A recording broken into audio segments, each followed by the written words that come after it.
All right.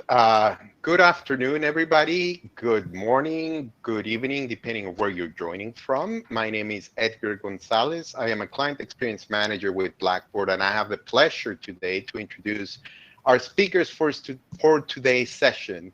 The session is related to open education resources in a technical writing classroom. As a former computer scientist, technical writing is something that is very important. So therefore, I am interested in this session. And with us today, we have Tessie Torres, a librarian with the University of Texas, El Paso. Resonates with me. I used to be at the University of Texas Pan American, part of the University of Texas system. So welcome, Tessie. And then we also have Dr. Teresa Quesada, assistant professor of practice and director of technical and professional, and I'm missing the title there. Give me just my professional writing graduate certificate. So with that, I'll turn it over to them so that we can continue with this presentation. Actually, one more thing, a housekeeping item. If you have any questions throughout the presentation, please feel free to type those in the chat. And we will figure out a way on how we can address those questions, either if it aligns nicely during the presentation, or if not, towards the end, our speakers will have an opportunity to answer those questions. So with that, now I will actually turn it over to Tessie and Teresa. Go ahead. Thank you so much. Hi and welcome.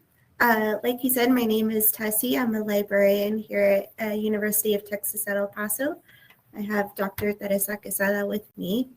Hello, I'm an assistant professor of practice, as Edgar indicated, and I direct the Technical and Professional Writing Certificate program in the English department. Let's see. Here we go. We wanted to identify our agenda for our presentation today. First, we'll talk about the motivation and goals for incorporating open educational resources into the technical writing classroom. We're going to define what open educational resources mean as we're using them and the phases of incorporating them into any course. We'll also discuss briefly our plans for the spring 2022 technical writing class and the open educational resources, the challenges that we have faced so far, and the lessons that we've learned in incorporating OER materials.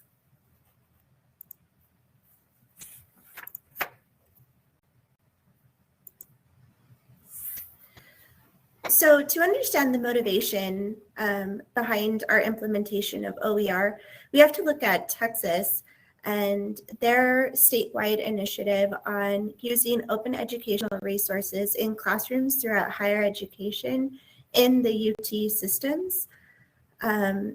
That trickles down to an institution-wide emphasis on the use of OER and affordable materials here at the University of Texas at El Paso. One of ways that that emphasis manifested is the creation of the OER librarian position. I'm very new to the world of OER and open access as a librarian. I was working out of state in Arizona.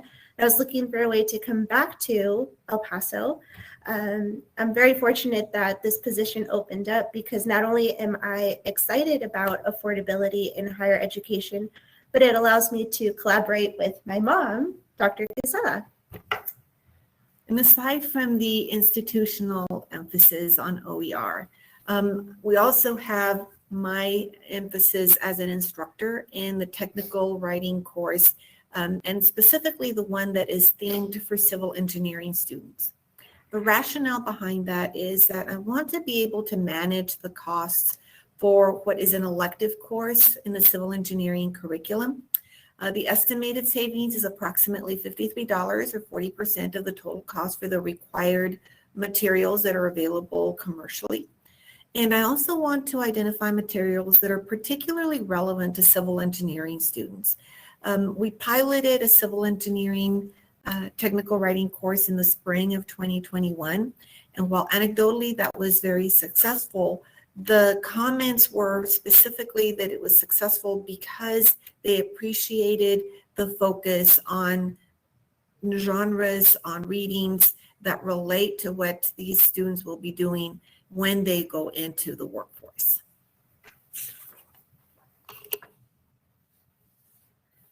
So we do have some goals in this collaboration. The first is to identify, assess, and curate materials that will replace the major commercially published technical writing textbook. As I indicated, I usually require 2 commercially published textbooks in the course. One is Markel and Selber, which is widely used in technical writing courses, and the other is the IEEE Writing in the Sciences and Engineering fields.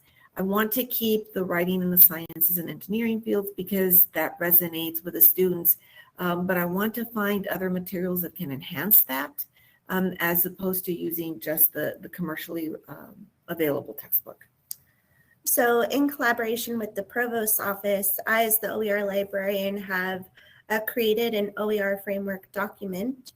And so what this allows us to do is it allows us to utilize that language of the framework and make sure that it's applicable to a faculty member in a classroom and institution-wide, and vice versa.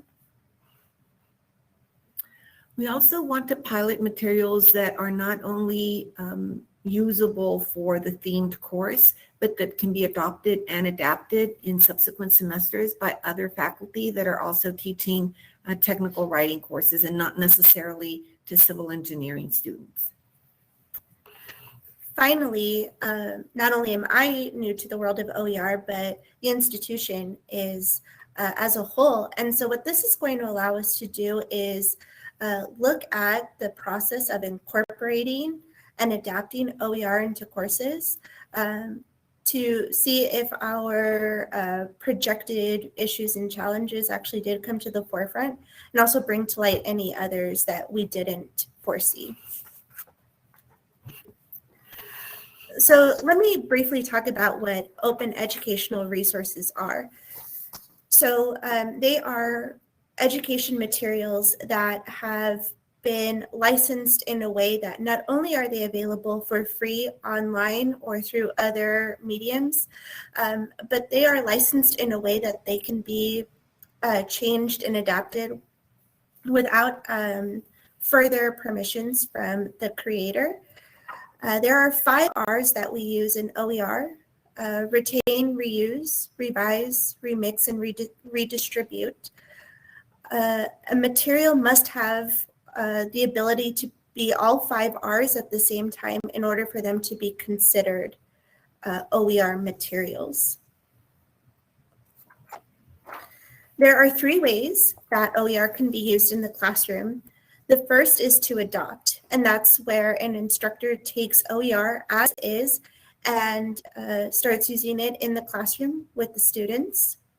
The second is going to be the most common way, which is adapting work to fit the needs of the instructor, the course objectives, and then the students themselves. And finally, this is the most time-consuming way to incorporate OER in the classroom, and that is to create. Some instructors have found that there simply aren't those ready-made materials, and so they are going to take the time, and it is a lot of time, to create that OER.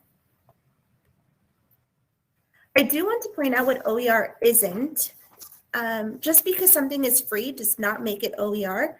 Oftentimes, there are many things that have been commercially published or traditionally published that are made available for free, but there are restrictions on modification and redistribution that prevents it from becoming OER.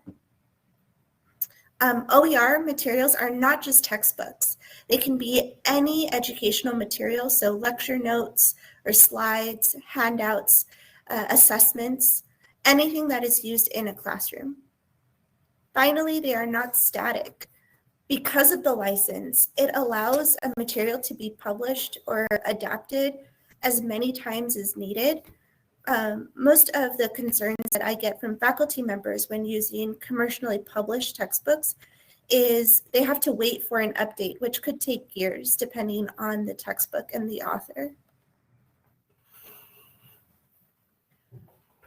We're using part of the taxonomy that Valenzuela identified in 2014 and that Vengandasalam cited in 2020.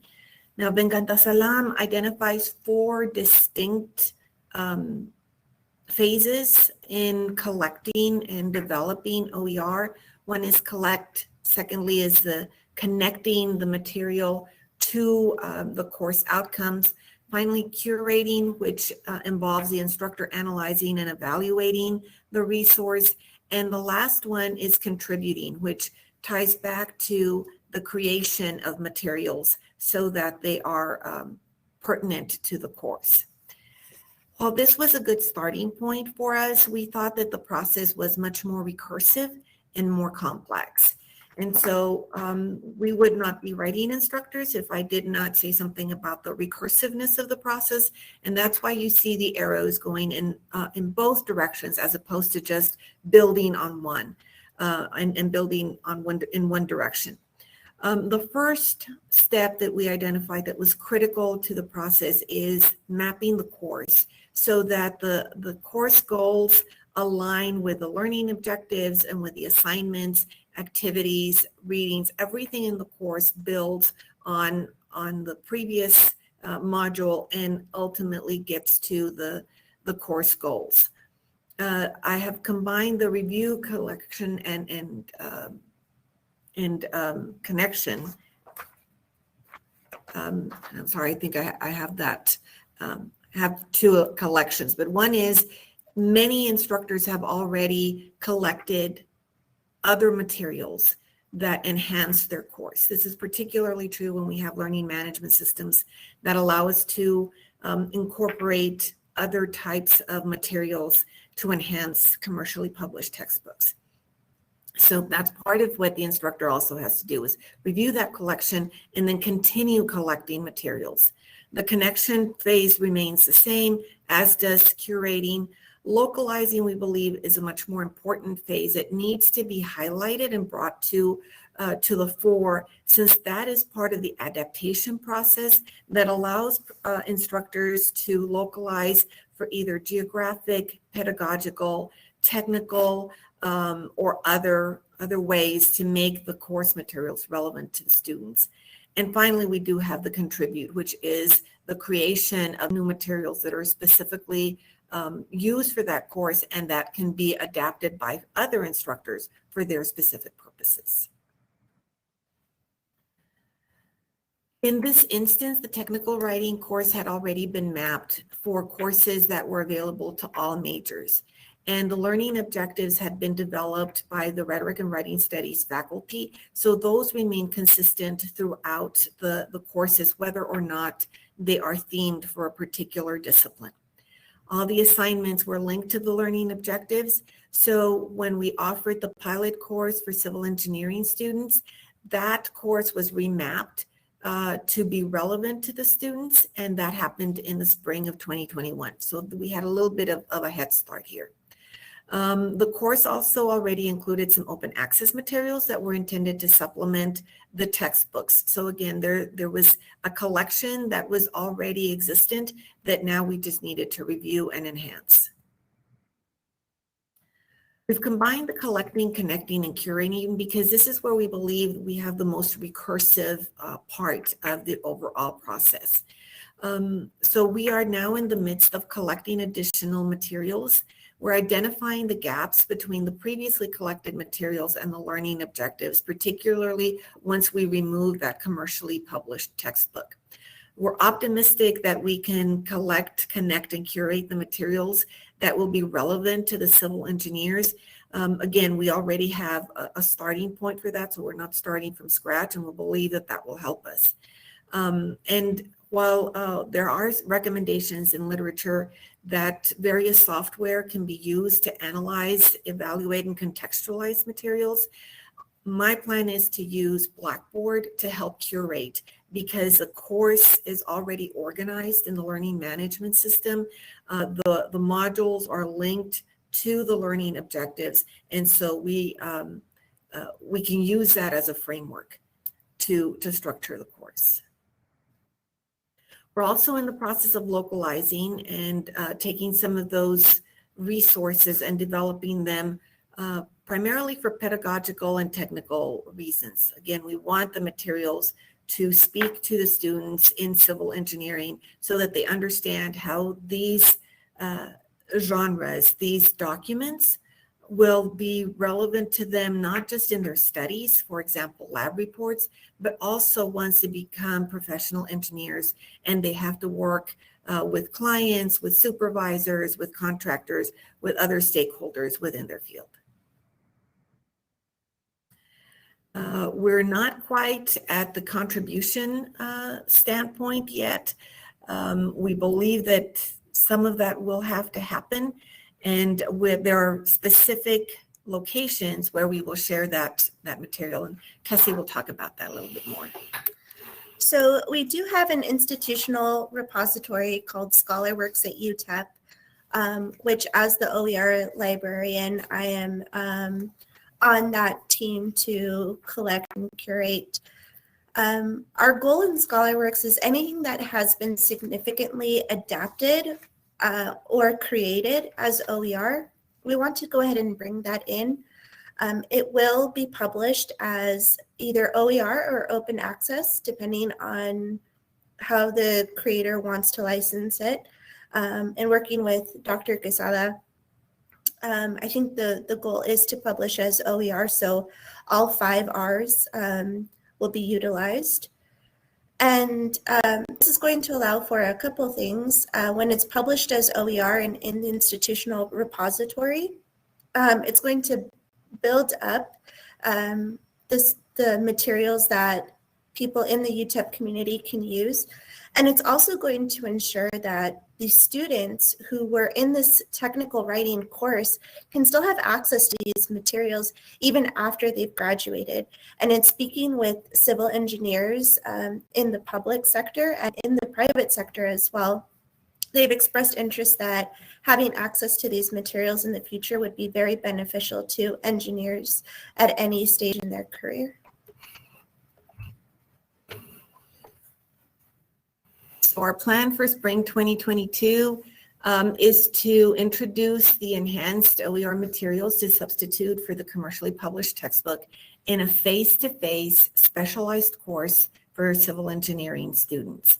The course is heavily invested in a learning management system. So even though it's face-to-face, it relies very heavily on Blackboard.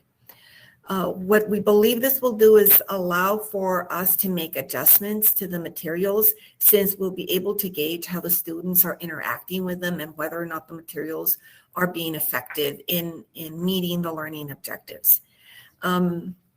We will include 1 commercially published textbook in the course so that the students are eased into the concept of having the use of OER materials. And again, we want to make sure that we're meeting the students where they are and that we're meeting their expectations as well, so that they are comfortable in interacting with the materials and meeting the learning goals that the course has. We did run into some challenges, some which were anticipated, some not so much. One thing that has been expressed to me as the OER librarian is finding OER is time consuming, and it most definitely is. And they all kind of, the rest of the challenges tie back into this. It's because ready-made solutions do not exist for every course. I'm going to tie that into the last one, so I'll bring that up just a little bit. Localizing, making sure that the material is going to be best for the students and how they learn is part of a ready-made solution. We know that commercially published textbooks are not localized. That's not a benefit. That is a benefit of OER, but ensuring that you're localizing the material takes time. Another objection that gets brought up to using OER is assessing quality. If anyone can publish OER, how do we know that it's quality? That can be difficult.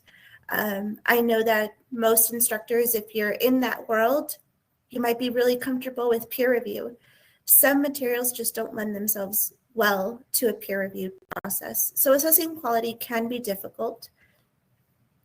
And then there is also an Inside Higher Ed opinion piece about replacing specific textbooks, where they talk about the challenges. And do we have that? Well, there's two of them actually. Okay. I'll let her talk about that. There are two pieces on this. The first is by Professor Stuart Barbier from the Delta College that appeared October 19th of this year. And that's where he addresses the challenges that we've just discussed. Textbooks provide the structure, provide the scaffolding for students. Replacing that becomes a challenge. And particularly in RWS, it becomes a concern about labor that is perhaps not made visible because the professors are doing that within the context of their classrooms. However, Dean Ma, Grace Ma, Associate Dean at Bunker Hill Community College, argued that the power of OER is in that it grants equal access to learning for students. So her point is, as Tessie has indicated, that OER allows for that localizing that can be so important. And to me, it's very interesting that her perspective is one from a community college. So she understands about meeting students where they are. So we did learn some lessons as well. Collaboration. Of course, I'm an advocate for collaborating with the librarian. And it's, again, so easy when you have a great relationship to start with. But some librarians are going to be your best asset, your best tool, because they know how to assess quality of materials, even if they're not subject experts or subject matter experts. They're going to know what to look for in quality materials. So we highly recommend collaborating with a librarian. If you don't have an OER librarian at your institution, your subject selector would probably know where to find good sources. We're also going to stress that this is taking us about a year to get to where we are now, and it's going to take even longer. I don't think we can even anticipate an end date, especially because OER can be modified. So this is going to take longer than just a semester. I'll let you talk on that point. Sure. Again, just like writing, the process is reiterative. While the phases need to be identified to help us work through them and identify the steps that need to be taken, they're not distinct phases. Once you find materials, you may identify that you need to go back and identify more because there's a gap, or you may need to adapt them because they don't quite meet your learning objectives. So again, the process is reiterative. And once you deploy the resources to the students, there's another opportunity for co-authorship of those materials with the students providing the input and addressing, well, can you please explain this further? So there might be even another element that has yet been unexplored, and that's the students' contribution to the materials. And finally, we want to talk about this jointly, and that's the OER implementation. Not only do instructors have to track it to determine how effective it is for them in their classes, but institutions must also track it to assess how it is impacting both the teaching and the learning for the students. Tessie. As an OER librarian, it's helpful to know where people are in the process as well. I'm interested in knowing where the challenges are and how the library can best fit in. We know in assessing quality, we know in finding resources, but are there other gaps that a librarian can fill when implementing OER in the classroom? We do have our resources listed here. And then if there are any questions, either from the faculty member's perspective or the librarian's perspective, we do have our email address listed. And our slides have been made available so that you can see this and contact us if you have questions.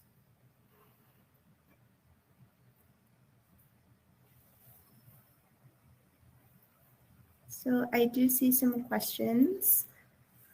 I can answer that one. It's asking if we can elaborate on what sources you rely on to collect the materials. So there are several OER repositories. There's some that are general, like Merlot and OER Commons. There's a couple others as well. OpenStax is really great for textbooks.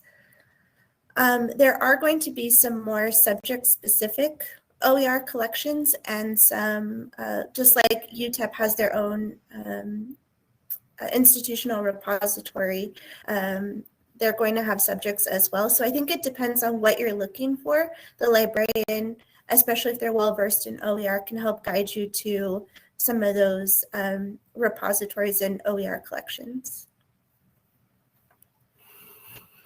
Let me add from faculty perspective, it really does take a village. I have relied heavily on our curriculum instruction developers to help me identify specific sources. So for example, I'll say things like, can you recommend a video for peer reviewing so that the students can view that? And they will usually provide some of those resources as well. And I know that some of us may shiver at this, but I'm going to say it anyway. Google Scholar can be a great friend to you. So you can type in what it is that you're looking for, and you may be able to find it there. And then that brings us back to the issue of assessing the quality. You need to determine whether it's something that will help you achieve the goal that you're trying to achieve. And I think those were the questions. Edgar, I'm not sure if you're seeing other questions. I think we're seeing more questions as to OER databases and clearinghouses, and I think Tessie. Correct. Yeah, and I believe when you answer that first question, I'm sorry, Molly also got an answer to her question. I'm not sure if Diane's question, and Diane, perhaps you can elaborate. I'm not sure if it pertains to the specific institution where Dr. Teresa Quesada and Tessie are from, UT El Paso, or is it just a general question? And perhaps that may help. So I do see one where if you're using OER, do you have to commit to following the steps by creating and adding? I think that's the beauty of OER is, while I don't want to say there's no rules, OER is going to be what's best for you. And so it's going to be able to be modified, and you don't have to adhere to any steps. You might have to adhere to some of the licensing. There are different OER licenses that do allow for certain things. So as long as you're following the boundaries within the license, you're free to modify it. If it's a podcast, maybe you turn it into a handout, or vice versa, an assessment, and so on. And then if you implement it, you don't have to stick with it, and you certainly don't have to publish it. That's going to be up to you whether you then upload it to another repository for those to use your modified version. And Tessie, there's a question there from Tara about how you plan to analyze the data. So I'll let you address that one. Okay. So fortunately for me, in terms of time, there aren't too many faculty members that are interested in OER, and that's unfortunate for OER and for the students as well. So I haven't quite gotten to that point yet of, I'm swimming in data, how do I analyze it? So I think that's a little further out for me. I think once I have faculty members that are interested in implementing it, and maybe that's one of the benefits of collaborating with Dr. Quesada is, once I do get that data, I can then decide how I'm going to analyze it. Diane had a follow-up question. I take it that each license is listed with the material then? Yes. So There's creative licenses, so CC licenses, and there's 5 different kinds, and they can be mixed together. And so those will let you know the boundaries of what can be done with that material. And my email's on the screen. If you need help finding that CC license or finding what each of those mean, feel free to reach out and I can clarify that for you. And I think, yes, there was, since you mentioned gathering data and research opportunities there's a question related about that repository and whether or not they have access to it or if it's public. Sure. So Scholarworks, that institutional repository, is open for the public in terms of OER and open access. We do publish other things such as dissertations and anything else that has been published by the UTEP community. So anything that's open access and OER, you can find through Scholarworks at UTEP. You can just throw that into Google and it will take you there.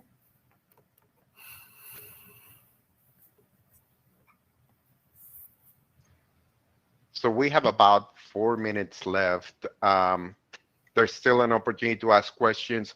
I will, for the sake of buying ourselves some time, but also just for the sake of me trying to contribute a little bit, I love what the presenter shared, so Dr. Teresa and Tessie, about it takes a village. So I'm going to use that phrase because it takes a village, not just to put all of these together, but also to bring awareness.